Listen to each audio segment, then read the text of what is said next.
Shalom, Jemaat yang dikasihi Tuhan. Apa kabar hari ini? Luar biasa semua? Ya, baik ya. Sehat selalu karena Allah kita sungguh baik. Allah yang berkuasa, Allah yang senantiasa menopang dalam kehidupan kita.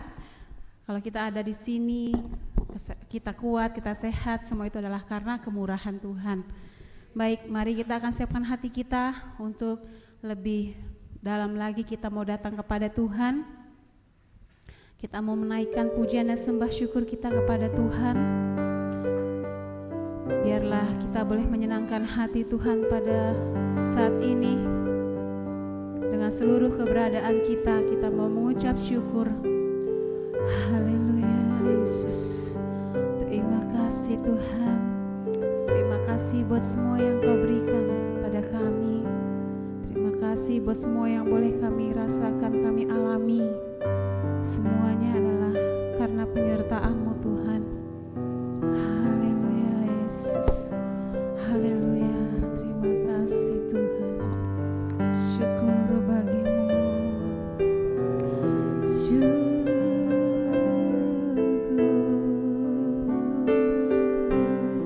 Kami berterima kasih padamu ya Tuhan. Haleluya. Haleluya.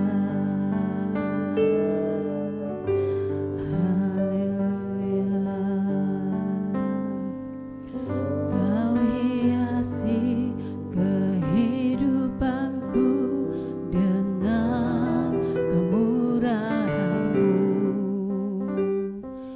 Kau rancangkan masa depanku penuh dengan harapan.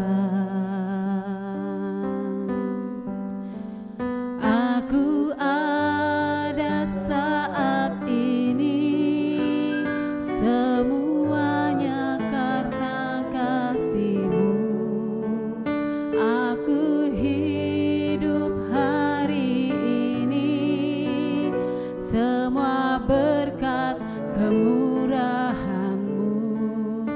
Terima kasih Yesus, Engkau sangat baik, teramat baik bagiku.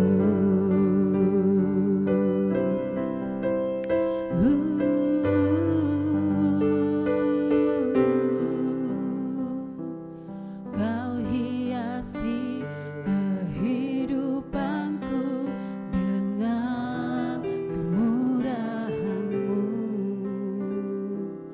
Kau rancangkan masa depanku penuh dengan harapan. Aku ada saat ini semuanya karena kasih-Mu.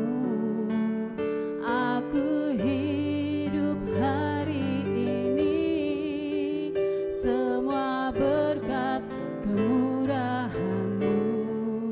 Terima kasih Yesus, Engkau sangat baik, teramat baik bagiku. Mari Bapak Ibu bangkit berdiri, kita naikkan pujian ini sebagai bentuk syukur kita, rasa terima kasih kita kepada Tuhan.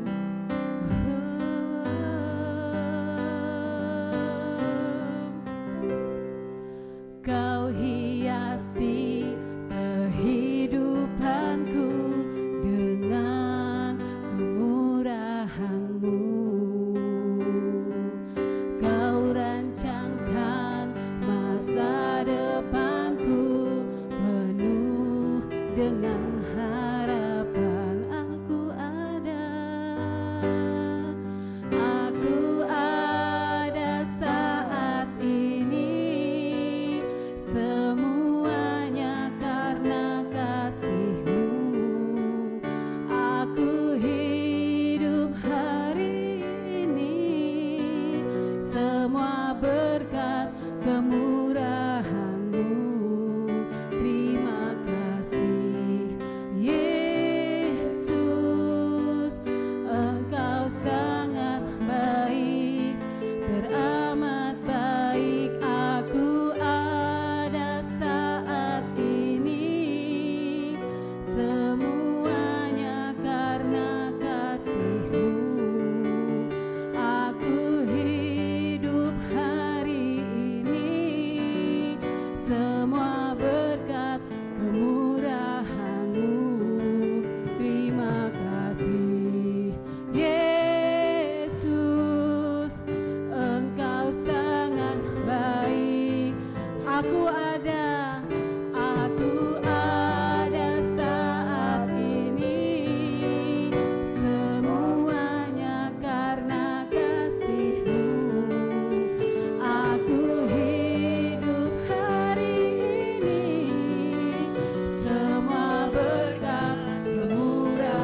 Biarlah Engkau melihat setiap keberadaan kami di tempat ini Tuhan. Engkau melihat setiap hati yang ada saat ini Tuhan. Kami percaya Bapa, semua ini karena anugerah-Mu, maka kami boleh berkumpul bersama-sama Tuhan. Kami boleh meninggikan Engkau, kami boleh menyembah Engkau, kami boleh merasakan hadirat Tuhan. Terima kasih Tuhan, kami bersyukur buat waktu-waktu yang telah kami jalani.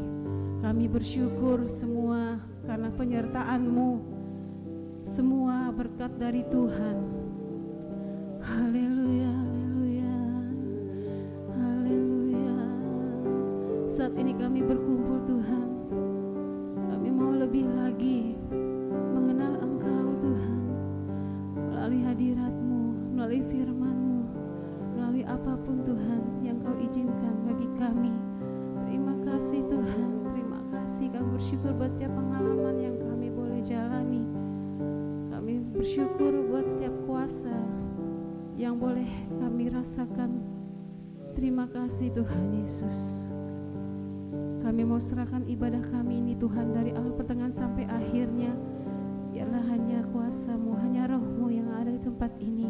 Segala bentuk intimidasi kuasa gelap, kami bersatu hati mematahkan dalam nama Yesus. Kami percaya Tuhan, Engkau sudah mengurapi setiap kami yang ambil bagian dalam pelayanan ini Tuhan. Engkau sudah memberkati setiap kami, jemaat-Mu yang saat ini ada di tempat ini Tuhan. Kami percaya Engkau telah menyatakan kuasa-Mu melalui setiap pribadi lepas pribadi di tempat ini. Engkau yang tahu lebih lagi setiap pergumulan yang dihadapi, setiap kerinduan, setiap permohonan apapun Tuhan. Kami percaya Tuhan, ada kuasa-Mu yang Kau nyatakan dalam kehidupan kami. Engkau memberkati Tuhan lingkungan kami. Biarlah keberadaan kami di tempat ini juga menjadi berkat bagi mereka Tuhan. Mereka boleh merasakan damai sejahtera-Mu Tuhan. Engkau boleh menjamah hati tangga kami Tuhan. Bapa, terima kasih Tuhan. Kami berdoa juga buat rekan-rekan yang sedang dalam perjalanan. Percaya Engkau melindungi dan menyertai mereka, sehingga mereka boleh tiba di tempat ini bersama-sama dengan kami, menerima kuasa-Mu, menerima jamahan-Mu. Terpujilah nama-Mu Tuhan. Kami menyerahkan hidup kami Tuhan. Ampuni setiap kelemahan kami, supaya itu tidak menjadi penghalang bagi kami untuk lebih dekat lagi, lebih dalam lagi bersekutu dengan Engkau. Terima kasih Bapa. Terpujilah nama-Mu Tuhan.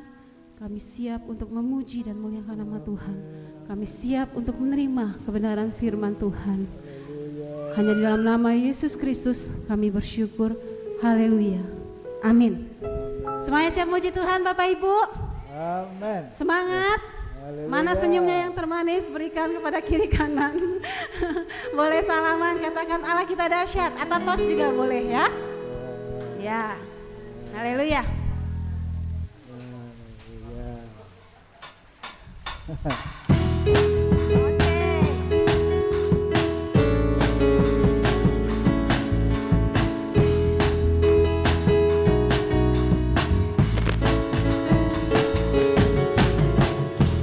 Kaulah satu-satunya, Amin. sumber dari segalanya. Kau kebenaran yang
ya. Kita mau bersorak-sorai bagi Allah kita karena masing-masing kita sudah diberi kuasa. Amin. Dari siapa? Dari Raja Mulia pastinya ya. Masih semangat berdiri ya. Kita memuji Tuhan. Haleluya. Kita boleh menari buat Tuhan, bersorak-sorai buat Tuhan.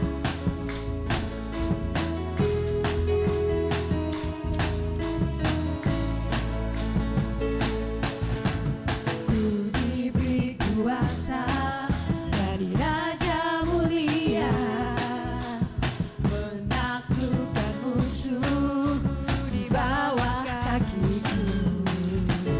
Ku pakai kuasa dari Raja Mulia. Bila Allah ada bersamaku, siapa jadi lawan? Bila Allah ada bersamaku, siapa jadi lawanku? Sungguh besar Kau Tuhanku, Engkau perisai hidupku.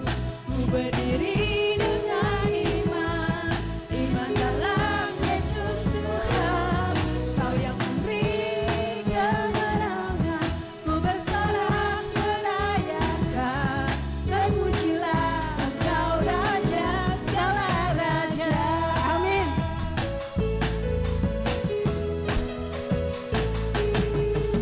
Ku diberi kuasa dari Raja Mulia, menaklukkan Di mana?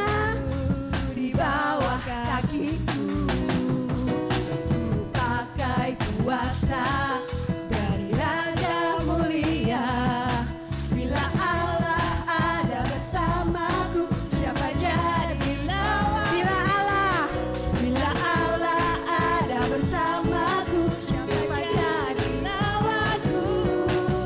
Tanya, sungguh besar Kau Tuhanku, Engkau perisai hidupku. Ku berdiri dengan iman dalam Yesus Tuhan. Kau yang memberi kemenangan, ku bersorak merayakan. Terpujilah Engkau Raja segala raja. Katakan sungguh besar. Amin. Haleluya. Berdiri dengan iman dalam Yesus Tuhan. Kau yang memberi kemenangan, ku bersorak merayakan. Terpujilah Engkau Raja segala raja. Terpujilah. Terpujilah Engkau Raja segala raja. Sekali katakan terpujilah. Terpujilah Engkau Raja segala raja. Haleluya. Silakan duduk Bapak Ibu. Semuanya diberkati Tuhan. Amin. Baik, saya berikan kesempatan bagi Bapak Ibu. Ada yang mau menyaksikan cinta kasih Tuhan? Yang mau menaikkan syukur pada Tuhan? Mungkin juga ada yang mau menaikkan puji-pujian bagi Tuhan? Ada? Saya percaya masing-masing kita punya pengalaman yang indah bersama Tuhan, ya. Kalau saya boleh melihat wajah Bapak Ibu yang kayaknya sih memang agak capek ya. Atau mungkin mengaruhi cuaca ya. Tapi saya boleh melihat senyumnya yang sumringah ya di wajah masing-masing. Itu menandakan bahwa jiwanya, rohnya baik-baik saja ya. Haleluya. Ya, semua itu karena kasih Tuhan. Semua itu karena penyertaan Tuhan bagi kehidupan kita. Amin. Ya, walaupun mungkin secara fisik kita mengalami penurunan ya, tetapi biarlah semangat kita, jiwa kita, roh kita boleh tetap menyala-nyala di dalam Tuhan. Amin Bapak Ibu. Tetap setia melayani Tuhan melalui apapun yang dipercayakan Tuhan bagi kita semua. Baik, saat ini kita akan langsung saja mendengarkan kebenaran firman Tuhan. Mari kita siapkan hati kita untuk menerima kebenaran firman Tuhan yang akan menguatkan kita, karena firman Tuhan itu adalah pedoman dalam hidup kita. Haleluya Yesus.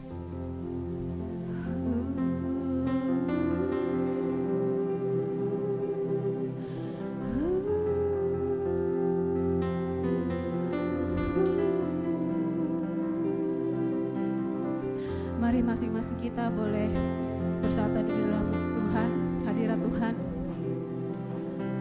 Boleh terkoneksi dengan Tuhan agar firman itu yang akan kita terima boleh hidup. Haleluya. Dalam setiap langkah yang kita jalani.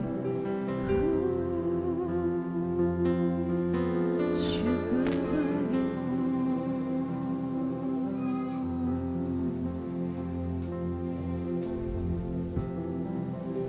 Tersungkur rindumu, kekuatan jiwa kami Tuhan. Haleluya. Mari katakan kekuatan di jiwaku. Kekuatan di jiwaku,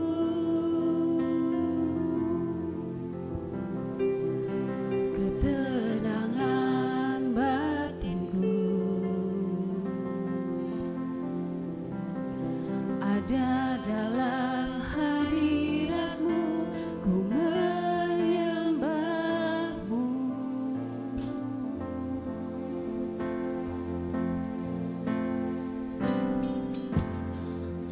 Tersungkurku di kaki-Mu, rasakan hadirat-Mu. Takkan ku melepaskan-Mu, Kau cahaya bagiku. Mengiringmu seumur hidupku, masuk dalam rencana-Mu Bapa. Pikiranku, kehendakku, ku serahkan padamu.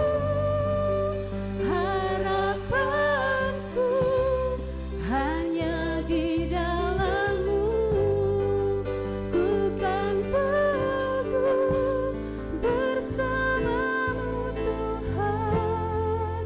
Jadikanku bejana-Mu untuk kemuliaan-Mu.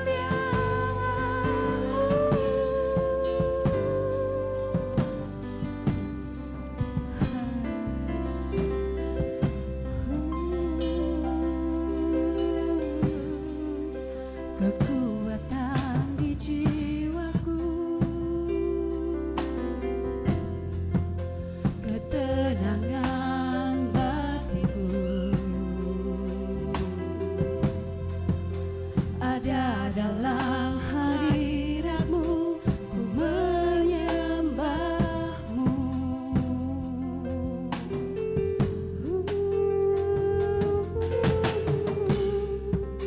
Tersungkurku di kaki-Mu, rasakan hadirat-Mu. Takkan ku melepaskan-Mu, Kau cahaya bagiku.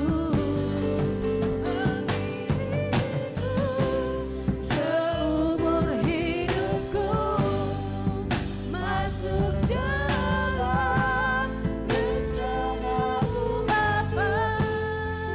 Pikiranku, kehendakku,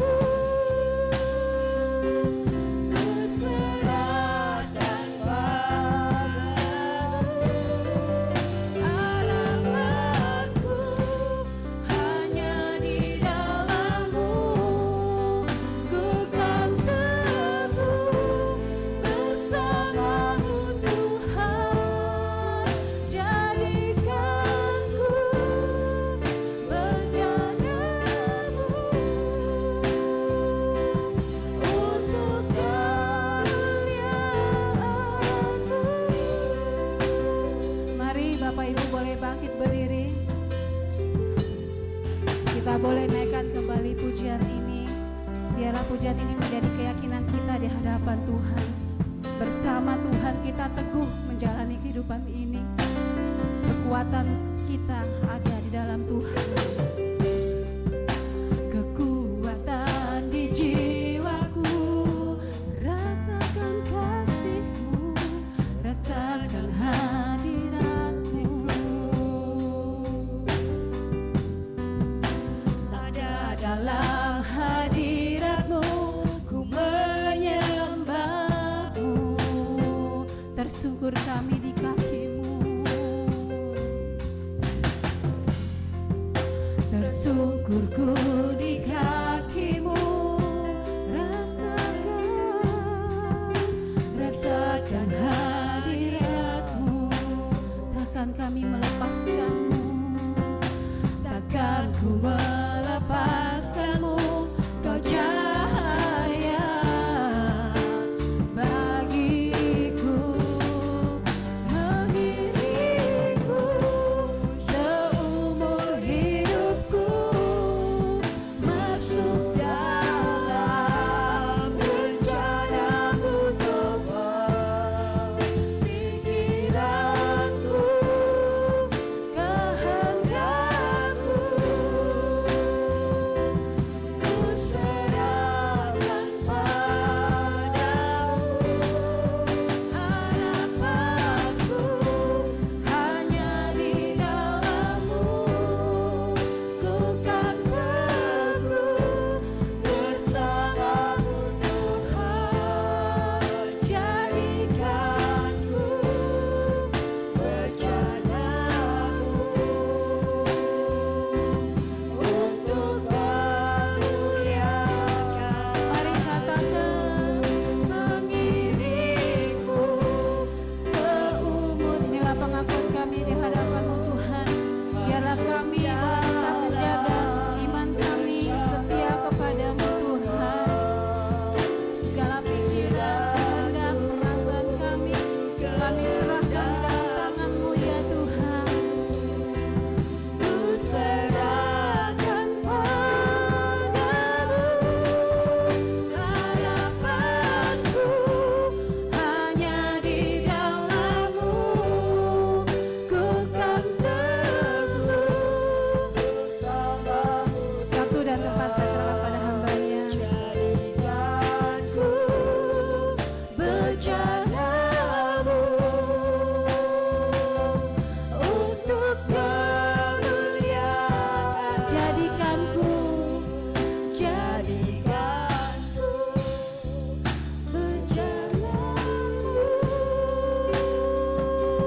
untuk kemuliaan-Mu.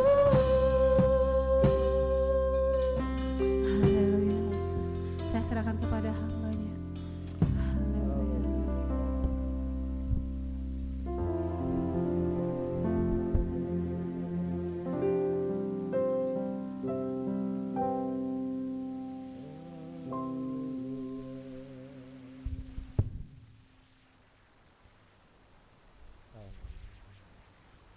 Bapa yang Maha Kasih,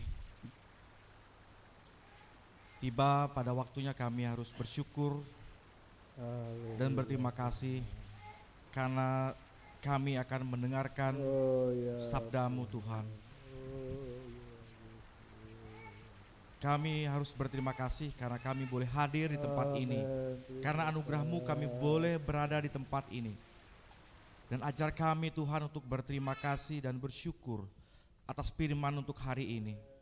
Karena kami percaya sebentar lagi kami akan mendengarkan firman-Mu. Karena firman-Mu ini akan menyembuhkan batin kami, akan menyembuhkan hati kami. Kami memohon di dalam nama Tuhan Yesus Kristus, pimpin kami, sertai kami, berikan hikmat dan kebijaksanaan, sehingga seluruh anggota tubuh kami turut serta untuk merespon dan mendengar firman-Mu ini. Di dalam nama Tuhan dan Allah kami Yesus Kristus, kami berdoa. Amin. Silakan duduk. Ya, puji Tuhan ya, hari ini cerah. Katanya minggu-minggu lalu hujan ya, sehingga kita mengalami apa? Pasang surut ya. Baik, saya mau bertanya dulu ya. Sehat semua hari ini ya? Amin, puji Tuhan. Saya mau bertanya ini, jadi kalau ada anak kecil lagi kumpul, apalagi guru sekolah minggu tuh tahu tuh. Kalau ada mainan itu apa yang mereka lakukan? Setelah bermain apa? Ada drama, apa itu? Rebutan mainan. Nah itu namanya apa? Konflik buat anak balita. Itu yang salah siapa saudara? Mainannya. Anaknya siapa yang salah?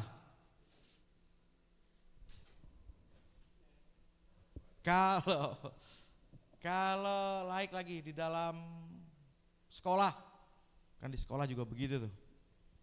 Ada yang ribut, ada yang dimarahin guru, ada yang murid marah sama guru, ada yang murid sama murid. Nah terjadilah perkelahian atau keributan. Siapa yang salah? Masalahnya. Kalau dalam masyarakat bertetangga bagaimana saudara? Rame ya. Siapa yang salah? Tetanggaku atau saya? Baik. Kalau dalam keluarga sekarang, suami istri lagi ribut, siapa yang salah? Suami atau istri? Suami. Kalau yang suami, istri. Pokoknya yang salah istri. Kalau istri ya pokoknya yang salah adalah suami, karena istri itu nggak pernah salah saudara. Jangan main-main. Mau terjadi perang dunia ketiga, ayo.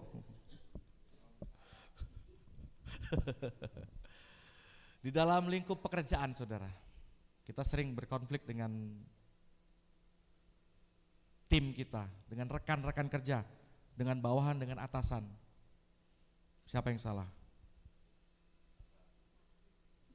Bos, atasan saya salah karena dia tidak belajar leadership. Yang atas bilang karena anak buah saya tidak nurut, macam-macam ya. Nah sekarang sebenarnya kalau dalam gereja bagaimana? Dalam gereja, dalam persekutuan itu ada yang hilang, ada yang tidak mau datang ke gereja lagi. Ya kan? Ada yang tidak mau lagi ikut, kalau di GC apa? KKA. Tidak ada yang lagi ikut. Atau hilang sama sekali, pindah gereja. Ya mungkin pindah karena ikut suami atau istri jauh gitu ya, nggak apa-apa. Karena kondisi. Biasanya masalah apa saudara? Konflik juga, baik jemaatnya dengan hamba Tuhannya atau jemaat sesama jemaat. Nah, yang ini harusnya spesial saudara. Karena orang kudus semua ini kan, anak-anak Tuhan. Kalau yang di luar tadi saya ngomong, beda. Tapi masalahnya, di dalam gereja pun terjadi sengketa, terjadi masalah. Ya kan? Siapa yang salah?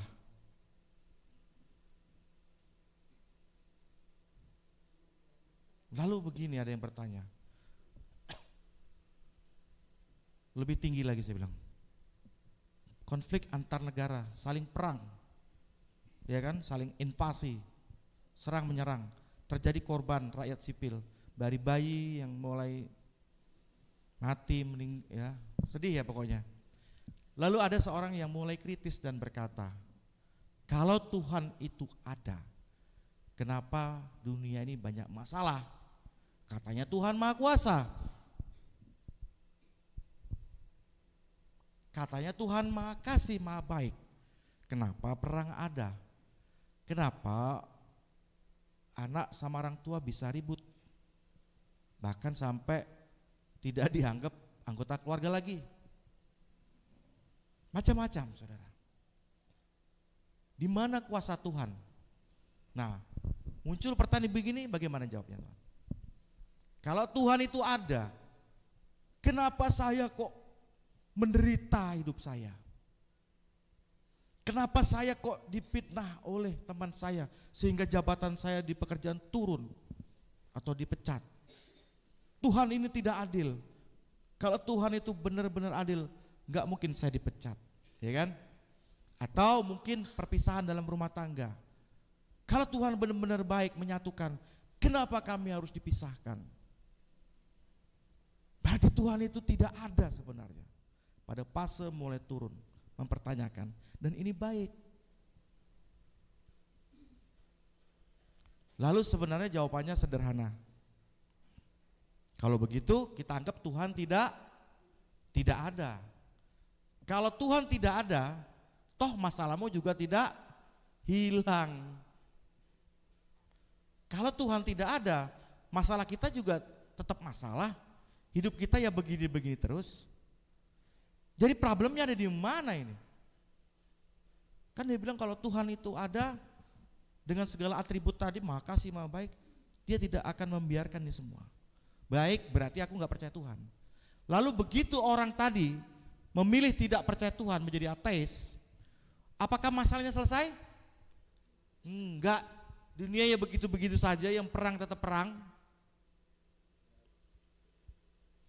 yang susah tetap susah, yang maju tetap maju, yang kaya makin kaya, yang miskin makin miskin juga ada. Jadi apa ini? Bagaimana ini? Nah, baik. Kita akan belajar di dalam, tetap ya, saya masih pakai Yakobus seperti bulan lalu. Kita buka di dalam Yakobus pasal 4. Di sini ada jawabannya, Saudara. Untuk konteks Yakobus ya. Karena Yakobus ini sebenarnya untuk menyelesaikan konflik di dalam jemaat.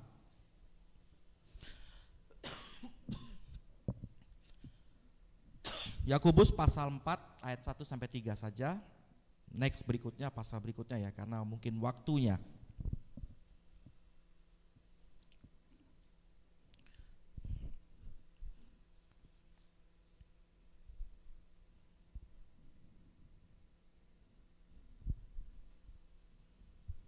Sudah ketemu ya? Mari kita baca sama-sama. 1, 2, 3.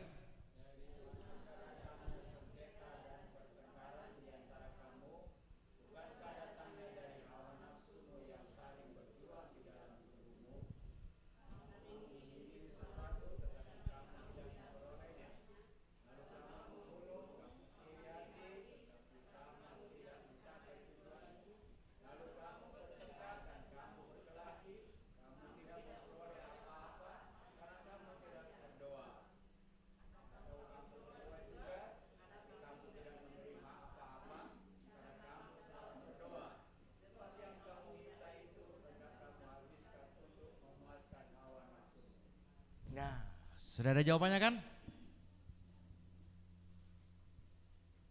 Kita ada banyak pengetahuan di luar sana, tetapi itu hanya sesuatu yang tidak menyelesaikan masalah, Saudara. Tapi Alkitab, Tuhan memberikan cara. Jadi saya beri judul adalah cara Tuhan menyelesaikan konflik. Jadi jelas sudah ya, dalam pasal 4 ayat 1 ini, dari mana datangnya sengketa itu? Dari mana? Dari hawa nafsu, ego, egoisme kita. Ego kita yang menjadi masalah sekarang.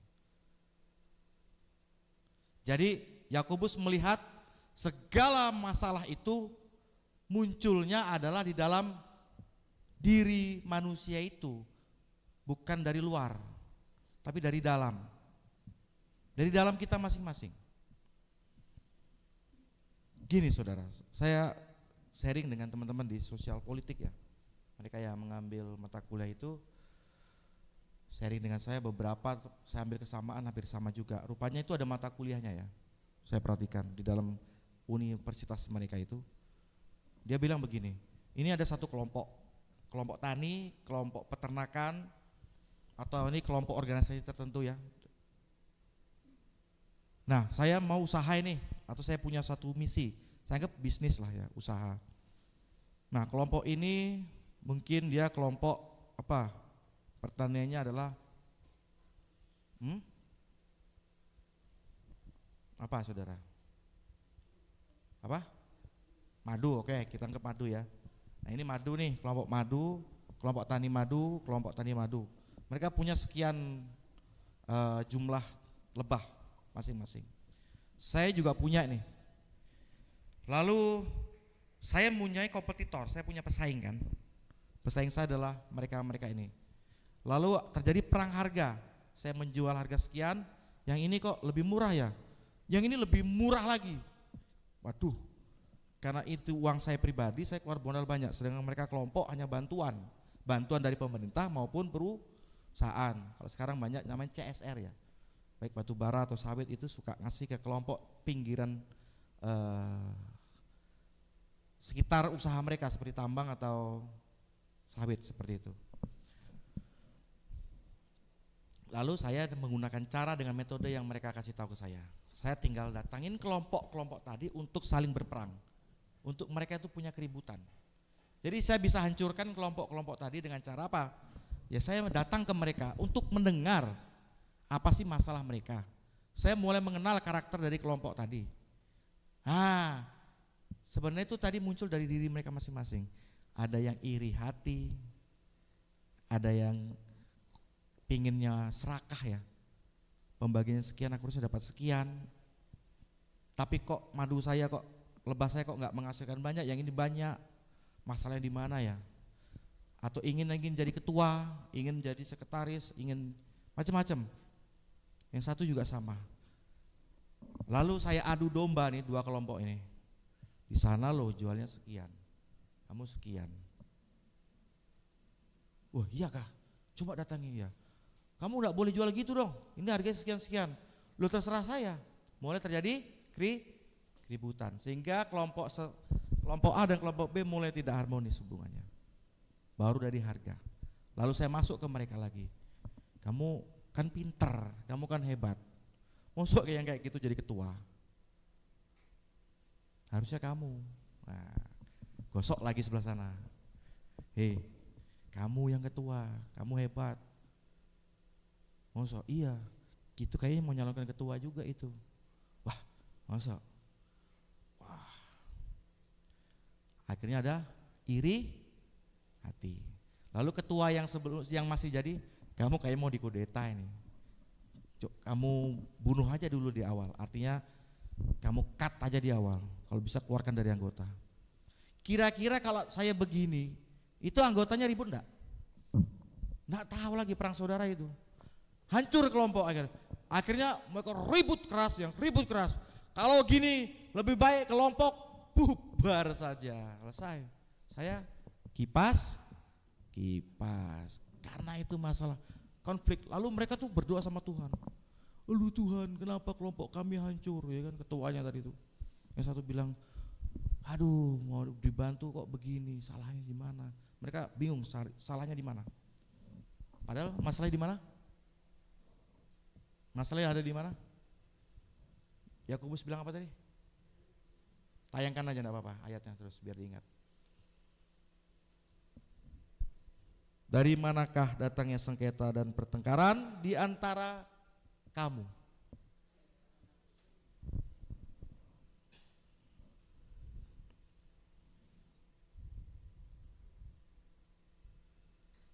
Nah, yang kedua saya cerita lagi saudara.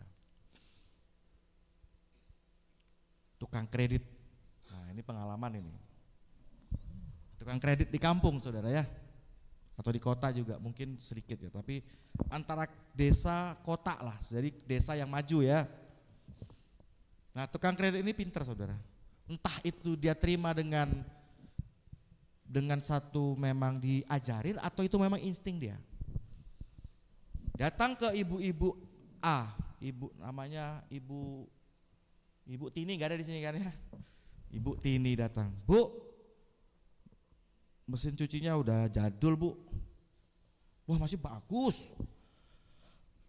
Gak usah. Ini loh Bu, ada mesin cuci keluaran terbaru. Ini canggih Bu, kalau dipencet, gak perlu diputar-putar, jadi cuman disentuh begini bisa ngomong. Oh iya kah? Iya katanya. Berapa harganya? 7 juta Bu. Wah mahal sekali. Enggak ah, mahal. Mahal kah Bu? Harga segini? Iya. Oh itu ibunya si itu, ibu sebelah itu ngambil Bu. Masa? Iya. Sekarang dia baru beli, kemarin saya antar kok. Oh iya kah? Iya. Emang dia kredit apa gimana atau berapa? Yang kredit lah, karena tukang kredit. Oh, masa ibu kalah?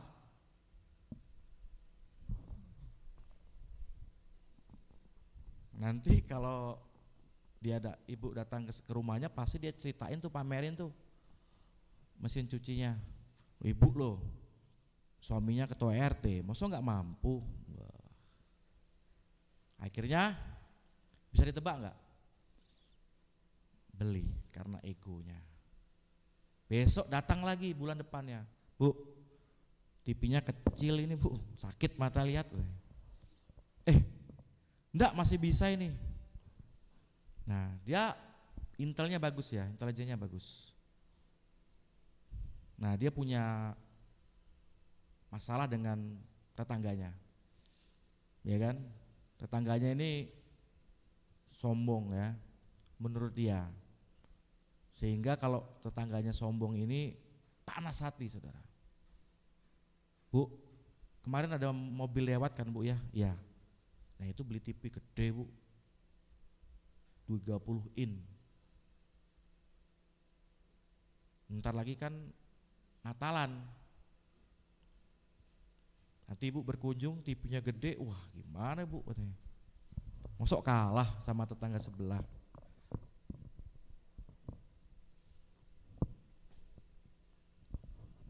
Terus saya bumbui lagi, ya kan, dibumbui terus. Misalkan dia lihat lagi kelemahannya di mana. Jadi yang dijual adalah emosi, saudara. Gampang Bu, cicilan sama saya, murah, bisa diatur. Akhirnya apa? Beli. Nah, begitu beli, suaminya sore-sore datang ini, kaget. TV-nya siapa ini? Habis beli kredit. Nggak ada uang apa sih? Bayi suami istri capek, suami capek. Nanti malu sama tetangga apa?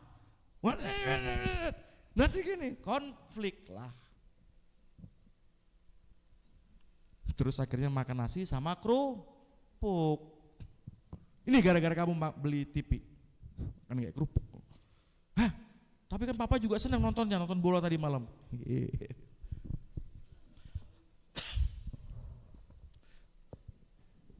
Konflik terus saudara ya. Nah sekarang apa kata Alkitab? Mengatakan bahwa dari manakah datangnya sengketa dan pertengkaran di antara kamu? Bukankah datangnya dari hawa nafsumu yang saling berjuang di dalam tubuhmu? Kamu mengingini sesuatu tetapi kamu tidak memperolehnya, lalu kamu membunuh. Kamu iri hati tapi kamu tidak mencapai tujuanmu, lalu kamu bertengkar dan kamu berkelahi. Kamu tidak memperoleh apa-apa karena kamu tidak berdoa. Kalau saya cerita lanjut saudara, itu panjang, mulai dari rumah tangga, gereja, pekerjaan.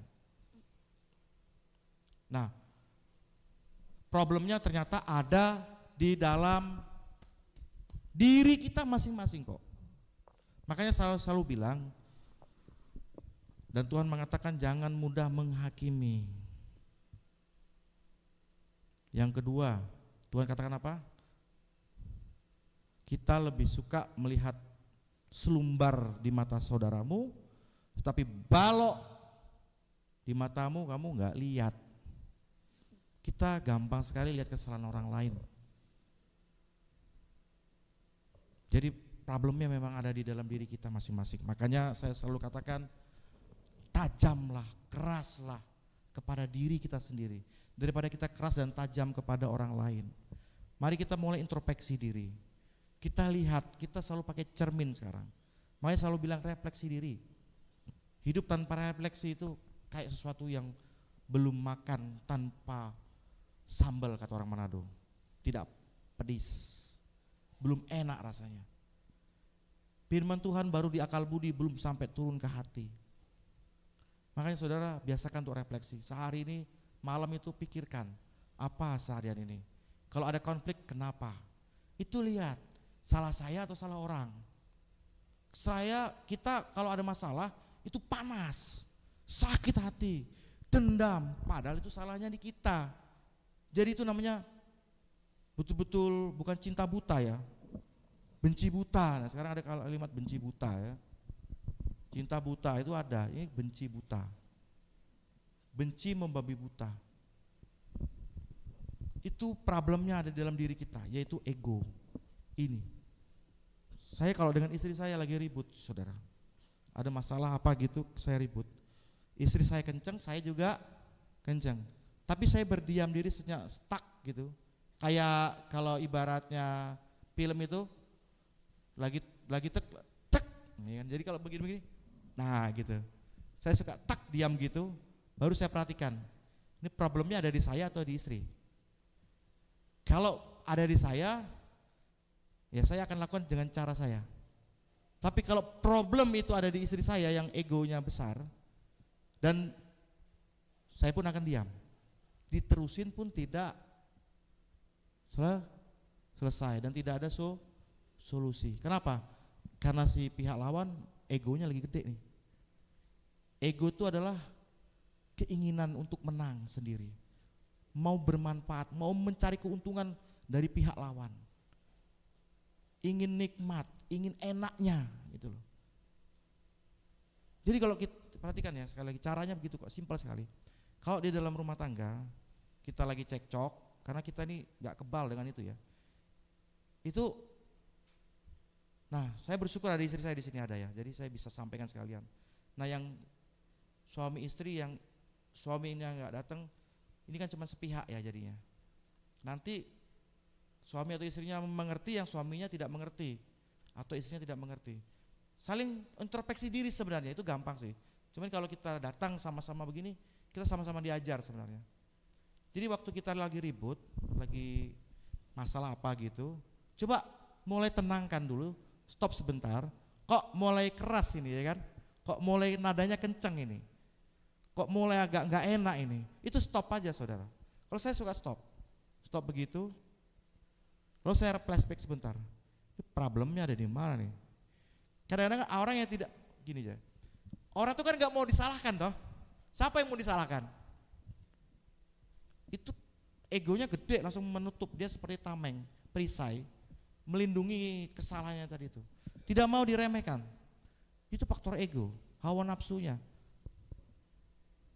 Jadi kalau kita cekcok suami istri, stop dalam artian introspeksi diri, diam gini ya. Oh iya saya yang salah ini. Oke, salahku. Oh bener dah. Oh makasih ya. Oke berarti lanjut. Udah bener. Oke terima kasih. Kalau saya gitu sama istri saudara. Oke sip mantap. Terus gimana selanjutnya? Gini pak. Nanti kita gini. Ntar. Oke bagus. Berarti dia memikirkan kepentingan bersama. Kalau enggak akan terjadi konflik karena dia hanya memikirkan keuntungan pribadi. Tapi kalau misalnya istri saya salah, istri saya paling tahu. Saya akan marah besar dan saya harus cut memang. Walaupun istri saya nggak tahu dia salahnya di mana, tapi harus cut karena saya tahu ujungnya kemana. Ini masalah karena dampaknya ke saya juga dan keluarga. Saya sebagai suami, sebagai kepala rumah tangga, begitu saya itu real ya, saya mengerti betul-betul tuh ujungnya kemana. Dan saya mengerti, paham betul itu. Dan istri saya sedang salah jalan gitu, saya akan marah besar dan saya akan cut. Saya akan terima segala resikonya. Itu tapi untuk kebaikan. Itu ada seninya, saudara. Jadi problemnya ada di mana? Ada di hati. Kata Amsal tuh, Amsal berapa sebentar? Amsal 4:23, ada yang apa ayatnya? Jagalah hatimu dari segala waspadaan, karena disitulah terpancar kehidupan. Jadi problem itu ada di hati, saudara. Jadi saudara jangan pikir di sini masalahnya, tapi di sini. Contoh ya, istri beli emas nih. Kenapa dia beli emas? Karena pas kumpul arisan itu semua ibu-ibu pakai emas dan saya nggak pakai emas. Sedangkan kemampuan untuk beli tidak ada. Nah, ini hati ya, hati sudah melekat ini ya, si istri ya. Perhatikan baik-baik ini. Datang ke rumah, ketemu suami, "Pak, kita baiknya beli emas deh." Untuk apa? Karena emas itu investasi, Pak. Investasi yang tidak pernah rugi. Emas itu tiap tahun naik. Kalau kita beli tanah memang naik, tapi susah jualnya. Pas butuh nggak ada duit. Tapi nggak ada duit. Kalau nggak dipaksa apa nggak bisa. Jadi harus beli emas kita ini. Gimana caranya? Nah, itu nanti ya, ada aja caranya. Padahal motifnya apa, saudara? Motifnya apa? Tadi saya berkata. Karena lingkungan dia pakai emas semua. Padahal keuangan tidak cukup. Ini yang saya sebut dengan hati itu nggak bisa dilawan. Dan pikiran kita ini adalah advokat, saudara. Pikiran kita ini adalah pembela. Dia akan membela apapun hati kita. Jadi pikiran ini hanya mencari-cari saja sebenarnya. Kalau sudah hatinya tuh A, pikirannya akan mengikutin. Dia akan melindungi hatinya. Jadi sekali lagi ya, hati itu yang dijaga. Karena pikiran itu akan membela. Dia menjadi advokat, dia akan menjadi pengacara terhadap hati kita. Jadi pinter banget pikiran ini, saudara.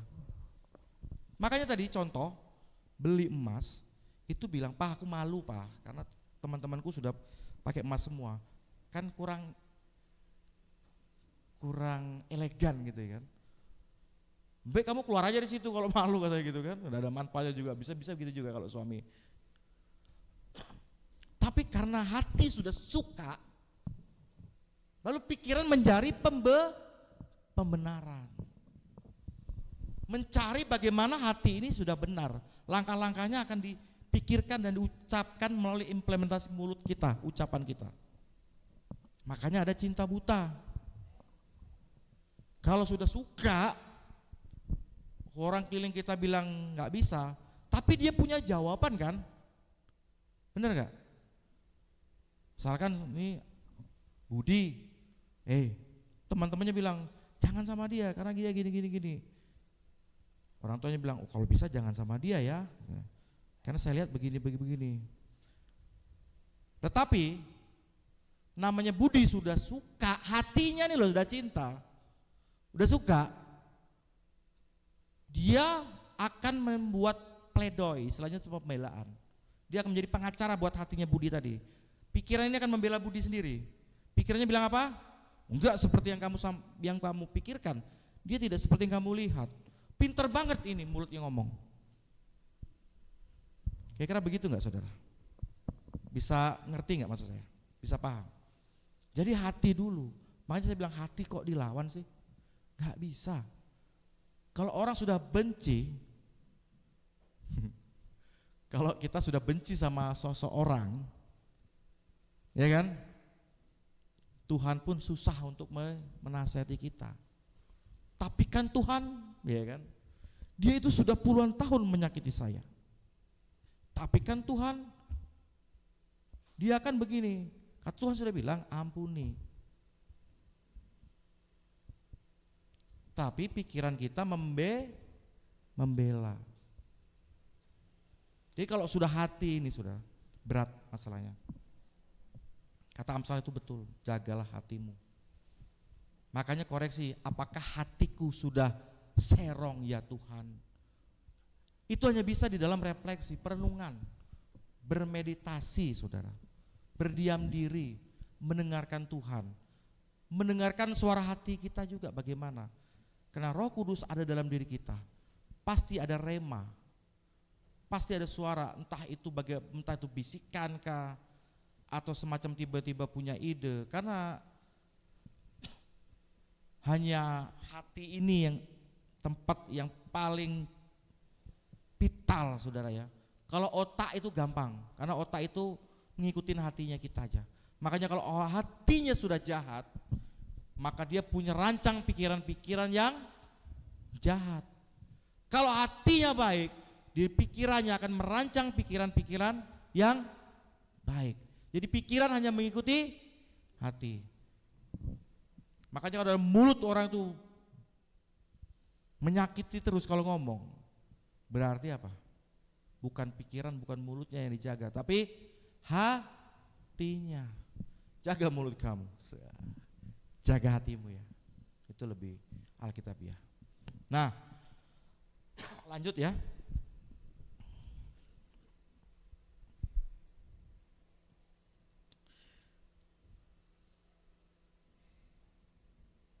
Ya.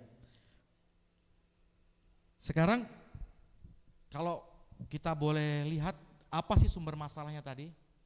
Yaitu hati ya. Ego kita sebenarnya ada dalam diri kita masing-masing. Itu munculnya kapan? Itu kalau dalam teori itu muncul di masa anak-anak. Coba kita lihat anak kecil itu. Itu mukanya lucu enggak? Ya kan? Karena semua orang menyenangi anak tersebut. Dia mendapatkan resapan atau penerimaan kasih dari semua orang. Coba kalau anak yang lagi kecil yang lagi perang di sana tuh. Coba waktu di kamera gimana mukanya? Hah? Mukanya gini. Gak bisa diucapin ya. Karena dia lagi konflik, dia lagi tegang, dia lagi ketakutan. Anak kecil pun mengekspresikan itu, saudara. Nah, kita yang dewasa ini sebenarnya adalah produk dari masa lalu kita, dari perilaku kecil, dari orang tua kita mendidik. Bagaimana orang tua kita mendidik, bagaimana lingkungan kita terbentuk. Itulah kita yang sekarang. Jadi kita ini bukan 0-0 begini ya. Jadi kalau kita itu ngambekan berarti ada masalah itu. Saya lihat di dalam Alkitab itu alkitabiah banget. Bagaimana Yusuf dalam Alkitab ya, itu dianak-emaskan oleh Yakub, saudara. Karena Yakub sendiri itu dianak-emaskan oleh ibunya. Turun ini memang anak emas, saudara. Ada suka pilih kasih begitu loh. Jadi ada produk turunan. Dan kita adalah produk masa lalu kita. Tetapi kata Tuhan apa? Kalau kita sudah bertobat dan kita diperbarui, maka di situ muncullah masalah baru. Apa itu? Manusia lama kita dan manusia baru kita itu bertempur. Makanya kalau orang penjahat itu ya, kalau saya paling gampang cerita penjahat. Itu kalau penjahat itu mau apa aja yang dikerjakan dia nggak ada penyesalan loh, ya kan? Dia lakukan aja tanpa pikir. Tapi kalau sudah bertobat gitu, bekas preman begitu ya, dia jatuh lagi, misalkan dia akhirnya pukul orang lagi gitu kan. Wah itu sedihnya minta ampun habis itu dia. Aduh Tuhan, aku jatuh lagi, aku kelahi lagi, aku gak bisa nahan emosiku Tuhan. Ampuni saya Tuhan, katanya. Bagi dia itu konflik batin yang besar sekali. Kalau belum bertobat dulu ajar terus, masa bodoh dia. Tapi begitu dia sudah bertobat, begitu dia jatuh lagi, dia tiba-tiba manusia lamanya menang dan dia pukul orang, dan dia setelah dia pukul orang itu dia penyesalannya luar biasa, saudara. Masalahnya ada di situ, konflik batin. Dan di dalam soteriologi, dalam keselamatan itu, saudara, ada istilah yang namanya perskot. Pernah dengar enggak? Tahu perskot enggak? Perskot itu tanda jadi. Karena kita sudah diberikan Roh Kudus sebagai tanda jadi yang materai pada Roh Kudus tadi. Bukti keselamatan kita. Tetapi tubuh kita masih mengenakan tubuh manusia. Kapan tubuh kita enggak berkonflik lagi? Saat tubuh kemuliaan. Selesailah itu. Jadi selama di bumi ini, sadari sekarang kita mulai melihat problemnya ada di saya atau di dia.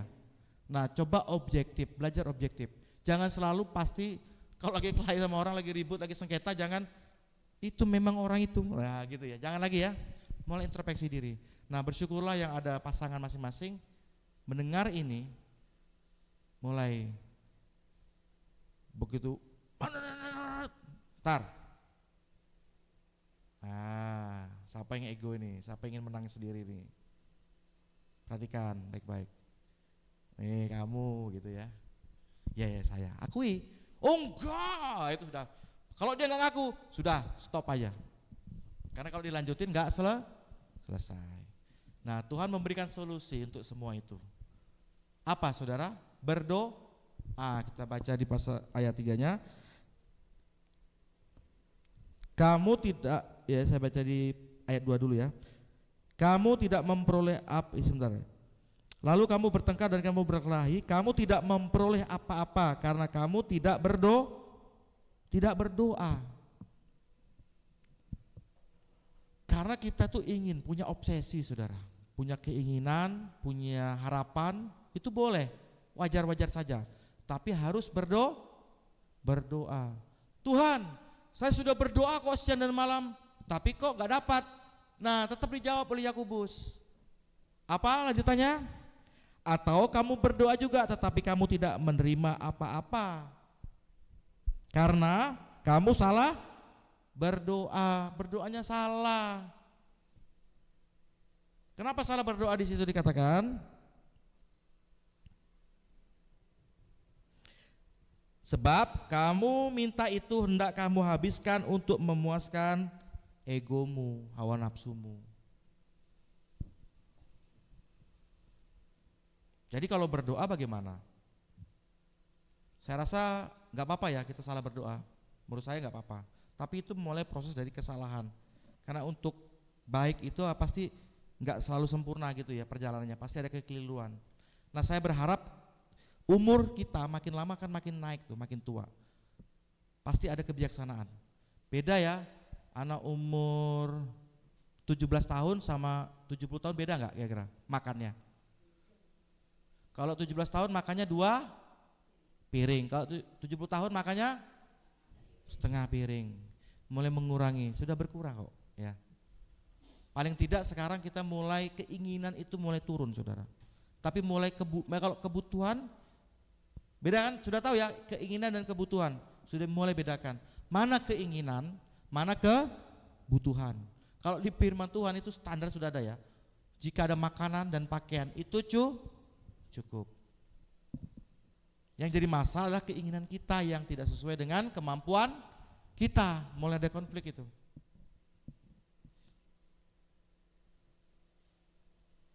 Nah, saudara, Tuhan Yesus mengajarkan dari banyak konsep doa itu adalah Bapa kami yang ada di surga, dimuliakanlah namamu. Datanglah kerajaanmu, jadilah kehendakmu, bukan kehendakku. Berikanlah makanan atau rezeki kami yang secukupnya. Dan ampunilah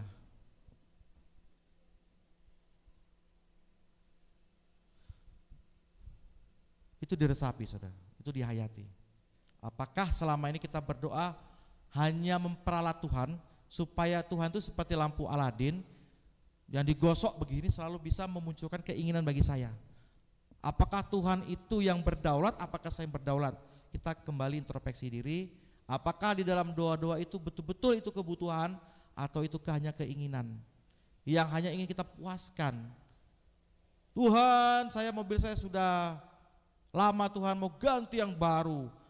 Karena sebenarnya dia malu kalau mobilnya udah tua. Karena teman-temannya mobilnya udah canggih semua. Karena mobilnya masih bagus, masih enak.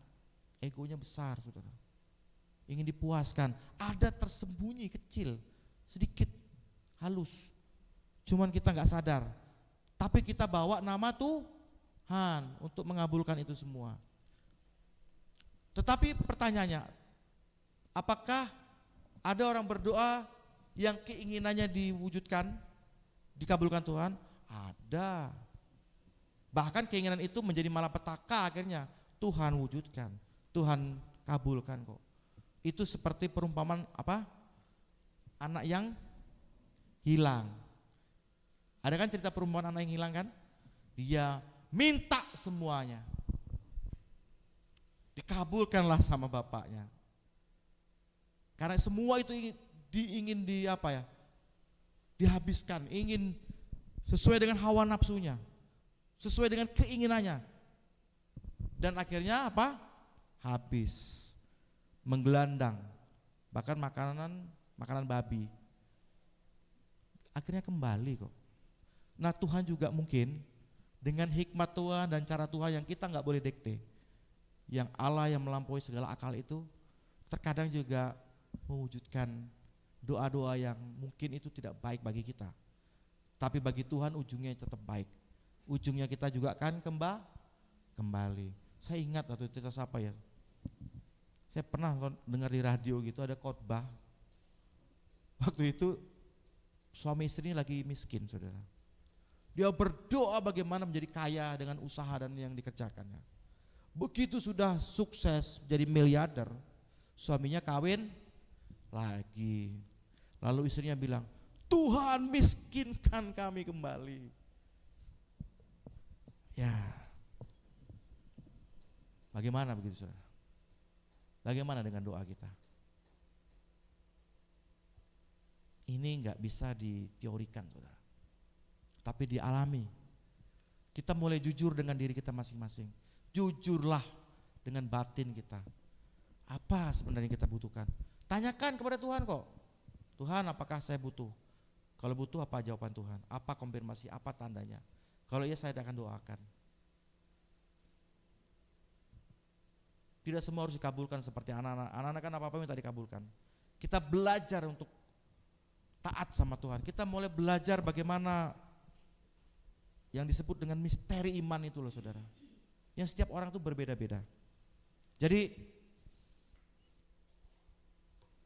kembali lagi, konflik kita, sengketa itu tolong didoakan.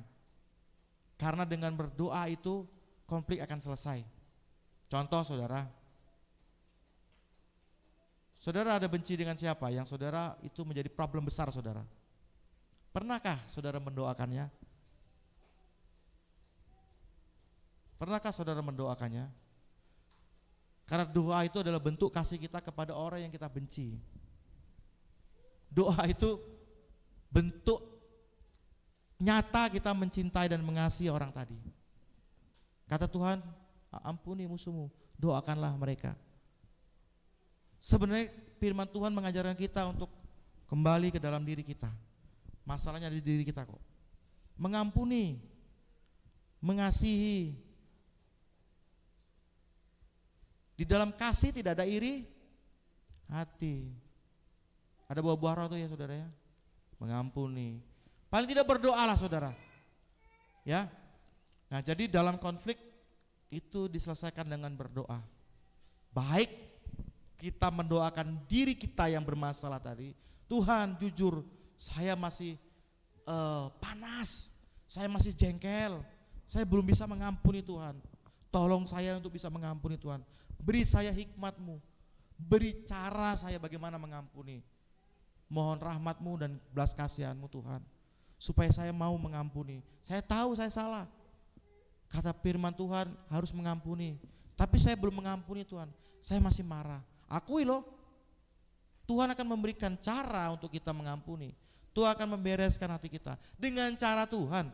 Kita ini kan yang jadi masalah adalah konsep kecil tadi loh, ego tadi loh. Bahwa apa-apa harus selesai hari ini. Maunya kita gitu kan, punya hutang selesai hari ini. Mau banyak uang, kalau bisa besok. Apa sih kita tuh inginnya cepat kan, instan kan.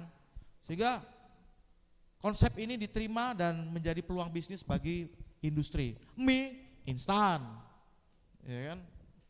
Kopi instan. Senang yang instan memang. Kita tuh sering jujur aja. nggak mau menderita, berat, tidak sabar, tidak mau proses. Nah itu kita akui sama Tuhan, Tuhan jujur saya sebenarnya tidak tahan dengan prosesnya Tuhan. Tapi percayalah, suka nggak suka umur tetap naik berjalan, dipaksa oleh waktu, kita nggak bisa ngerem umur. Tapi dengan umur tadi kita menjadi mulai apa saudara? Mulai ada rem. Yang dulu makannya 2 piring sudah setengah piring. Yang dulu suka jalan-jalan jauh-jauh misalkan, sekarang jalannya deket-deket aja. Kenapa? Boyoke sengklek, dengkulnya sakit. Dulu suka jalan ke sana, sekarang sudah sini aja dah. Sudah mulai banyak kematian dini ya. Kita sudah banyak sebelum mati yang sesungguhnya tadi, yang mati badan semua ini, kita semakin umur tuh banyak mengalami kematian. Yang mulai kecil, itu pelajaran dari Tuhan ya. Jangan sampai itu hilang. Jangan sampai itu berlalu begitu saja. Mulai giginya mulai lepas. Aduh, gantengku hilang ya. Nggak ada cewek mau sama aku nih. Ompong ya kan. Waduh, rambutku mulai putih nih. Tapi kok kelakuanku masih anak-anak, malu aku dia. Banyak mulai tanda-tanda semakin umur itu adalah harus bijaksana. Tuhan paksa kok itu untuk seperti itu. Jadi hidup itu adalah rahmat, hidup itu anugerah yang Tuhan sebenarnya sudah atur semuanya, tinggal kita yang meneliti, kita yang melihat dengan cermat bahwa Tuhan hadir di dalam setiap hari-hari kita. Makanya takluklah sama Tuhan, taat sama Tuhan, bersandar penuh sama Tuhan, minta ini loh hikmat. Tuhan saya minta hikmat-Mu, nggak apa-apa kok berdoa gitu. Minta hikmat terus. Seperti Salomo selalu minta hikmat. Supaya hidup kita nggak berlalu begitu aja loh, sayang ya. Saya mengalami umur sudah sekian. Apa ya? Kok yang ini kok masih tinggi, yang ini kok udah turun ya. Oh memang umur ya, pelan-pelan. Begitu saudara. Jadi kesimpulannya adalah Yakobus melihat konflik itu ada di dalam internal kita, di dalam diri kita. Semua yang terjadi di luar sana, di kelompok, mulai dari keluarga, gereja, dan luar, itu sebenarnya adalah produk daripada ego kita, masalah kita. Makanya kalau di kantor, di pekerjaan, di teman rekanan bisnis, ada yang curang, ada yang mau menang sendiri, mereka sedang egonya tinggi. Dan percayalah, dia juga akan berkonflik dengan yang lain-lainnya. Biarlah dia berkonflik, menerima buahnya sendiri, menerima akibatnya. Kita jangan ikut-ikutan. Jangan ikut menjadi masalah. Jadilah berkat. Nah itu kata Tuhan. Makanya berdamailah kepada diri sendiri. Sebelum saya tutup, saya mau cerita tentang teman saya. Dia orang yang marah, pokoknya sedikit-sedikit nggak bisa Pak. Pokoknya ya itu kelihatan cerminannya egonya tinggi. Dia kena stroke saudara. Lalu datanglah dari pihak gereja, dari komunitas iman lah ya, orang Kristen. Lalu muncul apa? Kamu sudah dikutuk Tuhan gitu ya. Kamu bikin dosa apa kok sampai kamu bisa sakit? Kamu harus bertobat. Lalu bilang lagi yang satunya lagi, mungkin kamu makanmu, mungkin kamu gini. Nah si sakit ini gini, sudah sakit sudah sakit, ini namanya jatuh ketiban tangga ya ini, dia bilang gitu kan. Tapi saudara, dia kan marah kan saudara. Waktu dia marah itu konflik ya kan, konflik gak kira-kira? Yang rugi siapa? Yang rugi yang kena stroke tadi, yang teman saya tadi. Karena waktu caci makian penghakiman, nasihat yang kadang-kadang yang belum waktunya dia terima, dia jengkel nggak di sini saudara hatinya nih? Terus makin sakit nggak? Makin parah sakitnya kan? Dan akhirnya ada hikmat Tuhan. Entah bagaimana caranya tadi, itulah saya bilang cara Tuhan ajaib. Pak, waktu saya kena stroke saya stres Pak. karena lingkungan saya, gereja menghakimi saya. Dosa apa kamu? Kamu harus bertobat. Dan sebagainya saudara ya. Belum lagi dari pihak kesehatan bilang, kamu, belum lagi dari pihak istri ya. Makanya saya dikasih tahu makan ini ya, gitu. Ngomel gitu. Akhirnya apa saudara solusinya? Pak, sekarang orang mau ngomong apa aja sama saya santai ya Pak. Loh, kenapa begitu Pak? Karena saya sudah berdamai dengan diri saya Pak. Orang yang berdamai dengan diri sendiri sudah berdamai dengan Tuhan. Orang yang sudah berdamai dengan Tuhan akan berdamai dengan diri sendiri. Dia akan membawa damai kepada sekitarnya.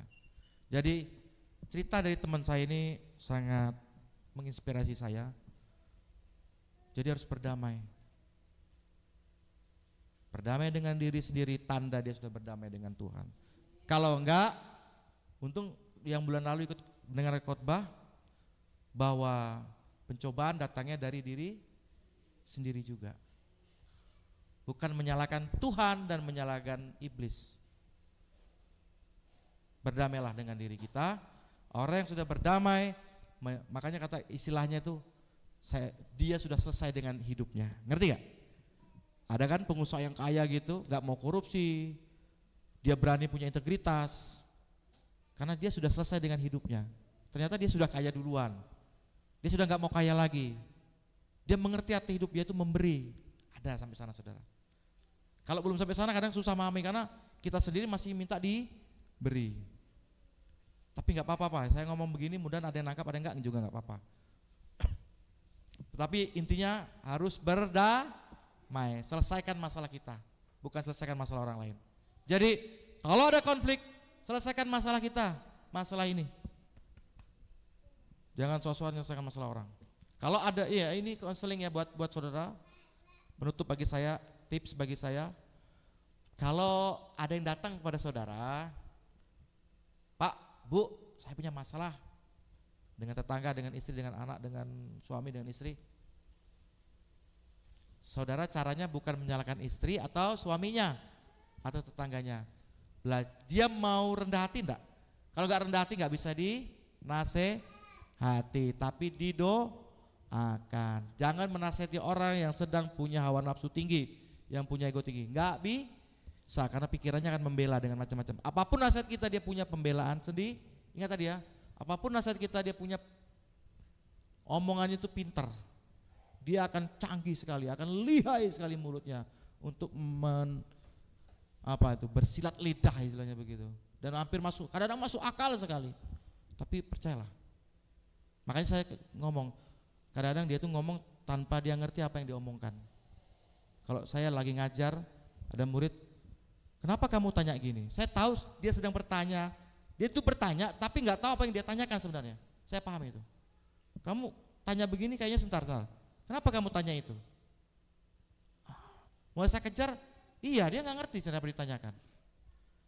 Gitu ya saudara ya. Ya puji Tuhan, demikian firman Tuhan. Berbaiklah kita yang hadir di tempat ini. Dan saya juga bersuka cita atas firman ini. Karena ini juga menguatkan saya, menyegarkan kembali jiwa-jiwa yang sedang kering, yang rapuh. Kita dikuatkan lagi untuk minggu ini. Terpujilah Tuhan Yesus Kristus. Saya minta Bapak Gembala untuk menutup firman Tuhan hari ini. Haleluya, haleluya. Bapa yang kami sembah di dalam nama Yesus Tuhan, bagaimana firman-Mu yang sudah kami dengar di dalam kitab Yakobus, itu mengajarkan kami supaya kami mengerti arti hidup ini. Kami boleh sadar dan percaya hanya oleh kuasa Roh Kuduslah yang berkarya dalam setiap pribadi kami, supaya kami mengerti dan mau mengampuni akan diri sendiri. Itu kami boleh diberkati oleh Tuhan. Kami percaya inilah cara Tuhan yang membentuk kami jemaat-Mu supaya kami lebih sungguh-sungguh menyadari kehidupan di saat kami bersama di dalam pelayanan yang Tuhan percayakan. Kami percaya bahwa Tuhan pasti menolong, memberi hikmat dan kuasa-Mu menyertai kami, sehingga kami semuanya pasti akan diberi pertolongan dan kemenangan daripada Tuhan di saat kami menghadapi konflik-konflik yang terjadi. Terima kasih Tuhan, terus mau pakai hamba-Mu Danang di dalam pelayanan, tambahkan dia hikmat, kuasa dan urapan-Mu di dalam nama Yesus, sehingga dia boleh terus melayani Tuhan dengan kuasa-Mu Tuhan. Kekuatan, kesehatan yang Tuhan beri, berkat Tuhan di dalam pekerjaannya dan segala usahanya, Tuhan pasti memberkati bersama dengan keluarga, istri dan anak-anak. Percaya Tuhan pasti selalu memberkati dalam keluarga ini, biar semuanya nama Tuhan dipermuliakan. Terima kasih Tuhan. Inilah ucapan syukur kami serahkan kehidupan kami dalam tangan-Mu. Hanya di dalam nama Yesus kami sudah berdoa dan mengucap syukur buat kebenaran firman-Mu. Haleluya, amin.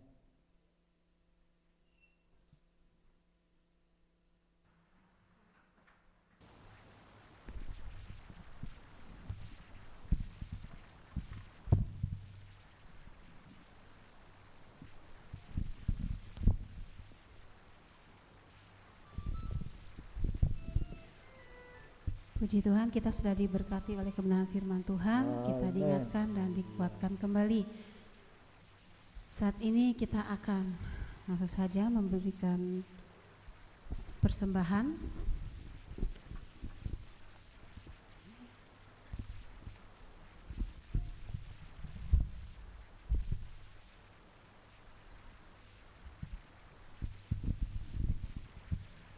Baik, nanti untuk persembahan saya minta dengan kasih Kristus Saudari Kristi berdoa untuk persembahan.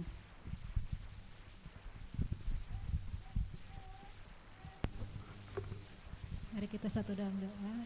Tuhan Allah Bapa kami yang bertata di kerajaan surga, kami ucap syukur padamu Tuhan atas segala kebaikan Tuhan di dalam kehidupan kami yang selalu kami rasakan Tuhan. Dan saat ini Tuhan, sudah saatnya kami untuk memberikan yang terbaik buat Tuhan melalui persembahan. Tuhan memberkati persembahan yang akan kami berikan ini Tuhan. Sucikan dan kuduskan persembahan ini untuk dapat berguna buat pekerjaan Tuhan di gereja di tempat kami beribadah ini Tuhan. Kami juga yakin dan percaya Tuhan Yesus selalu memberkati kami dalam setiap usaha dan pekerjaan yang kami lakukan Tuhan, sehingga kami dapat mengembalikannya kembali kepadamu Tuhan. Terima kasih Bapa, terima kasih Yesus. Kami sudah berdoa dan mengucap syukur. Haleluya, amin. Amin. Baik, sambil persembahan dijalankan, kita akan naikkan pujian.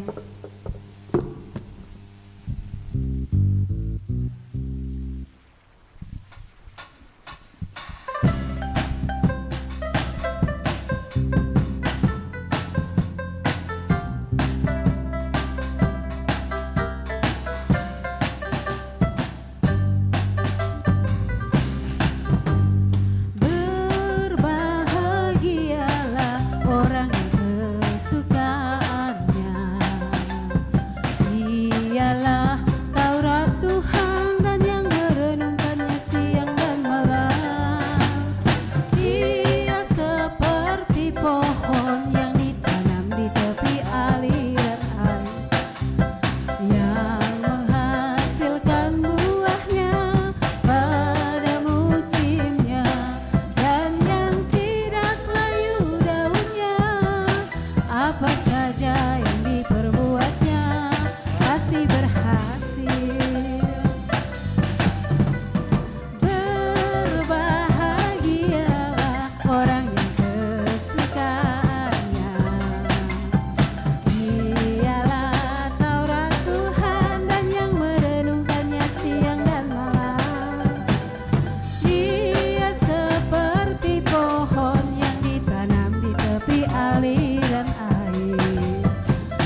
Puji Tuhan, terima kasih untuk pesan Bapak Ibu. Tuhan Yesus memberkati.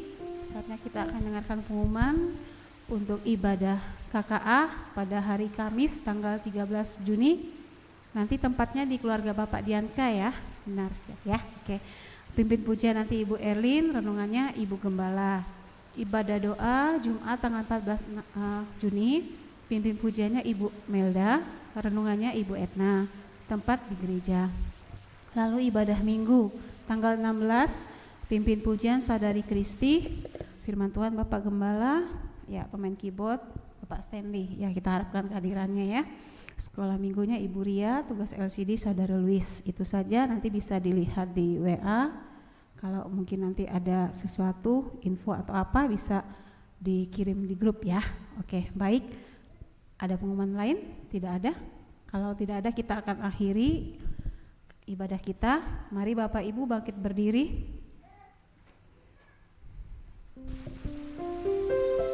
Kita bersyukur pada Tuhan. Ibadah kita kita akan akhiri. Mari kita naikkan syukur kita bagi Tuhan. Haleluya.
Haleluya.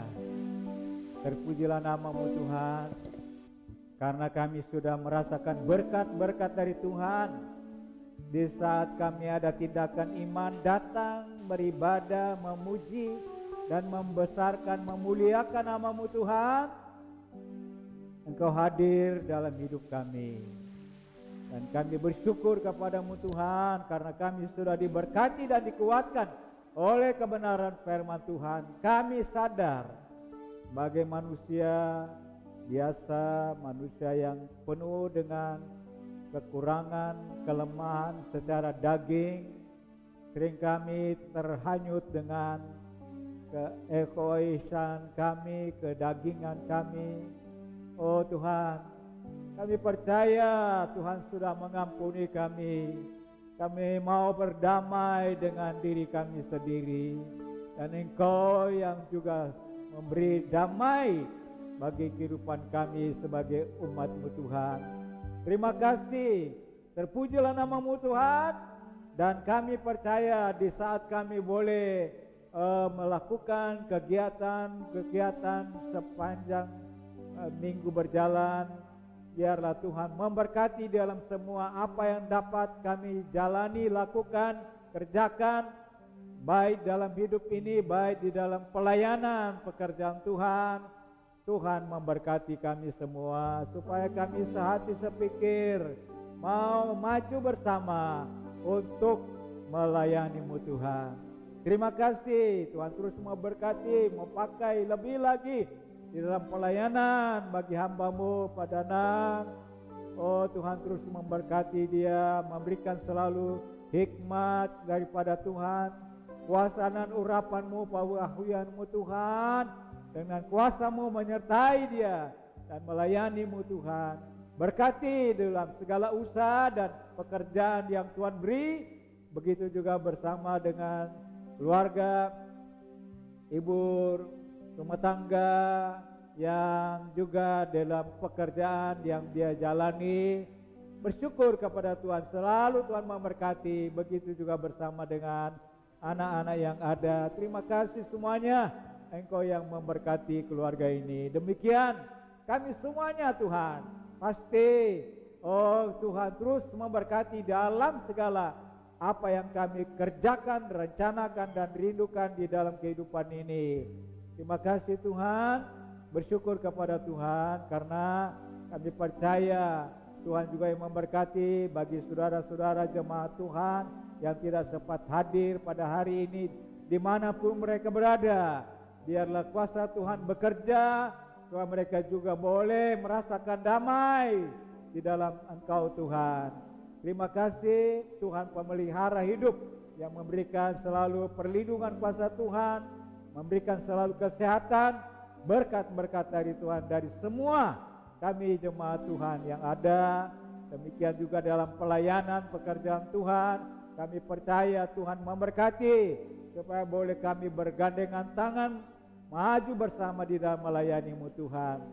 Terima kasih dalam segala kegiatan-kegiatan pelayanan pekerjaan Tuhan, baik kakak, baik doa, puasa, dan juga ibadah raya minggu, semuanya kami serahkan dalam tangan-Mu. Tuhan yang memberkati semua.